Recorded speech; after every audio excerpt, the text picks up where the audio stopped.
আপনি কি জানেন আপনার এই আধার কার্ড আর মাত্র কিছুদিনের মধ্যেই বন্ধ হয়ে যেতে পারে।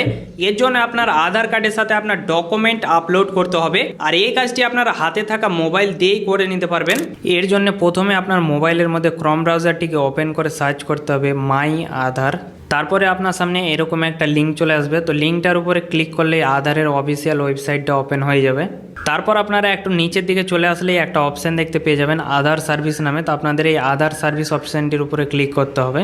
তারপর আবার আপনারা একটু নিচের দিকে আসলে একটা অপশান দেখতে পেয়ে যাবেন আধার লিঙ্কিং স্ট্যাটাস নামে। তার নিচে আর একটা অপশান দেখতে পাবেন ব্যাঙ্ক সিডিং স্ট্যাটাস নামে। তো আপনাদের ব্যাঙ্ক সিডিং স্ট্যাটাস অপশানটির উপরে ক্লিক করতে হবে।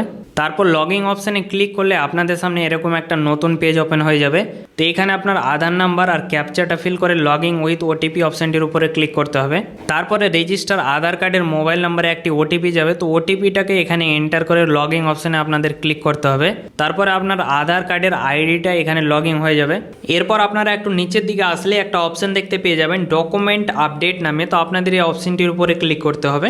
এরপর আপনাদের সামনে এরকম একটা ইন্টারফেস চলে আসবে, তো আপনাদের এখানে নেক্সট করতে হবে। এরপর আপনারা আধার কার্ডের কারেন্ট ডকুমেন্টসটা দেখতে পেয়ে যাবেন, তো এটাকে ভেরিফাই করে নেক্সট করতে হবে। তারপর আপনার আইডেন্টি প্রুফ হিসাবে আপনাকে এখানে দুটো ডকুমেন্টস অ্যাড করতে হবে, দু জায়গাতে আর আপনার ডকুমেন্টসের সাইজ 2 MB থেকে কম হতে হবে। তো ডকুমেন্টস দুটো আপলোড করে দেওয়ার পর আপনারা নিচে একটা চেক বক্স দেখতে পেয়ে যাবেন, তো আপনাকে সেই চেক বক্সটা টিক করে নেক্সট বাটনের উপরে ক্লিক করতে হবে। এরপর নেক্সট বাটনের উপরে ক্লিক করলে আপনার পেমেন্টটা সাকসেসফুল হয়ে যাবে, কারণ এটা ফ্রি অফ কস্ট হচ্ছে এখন।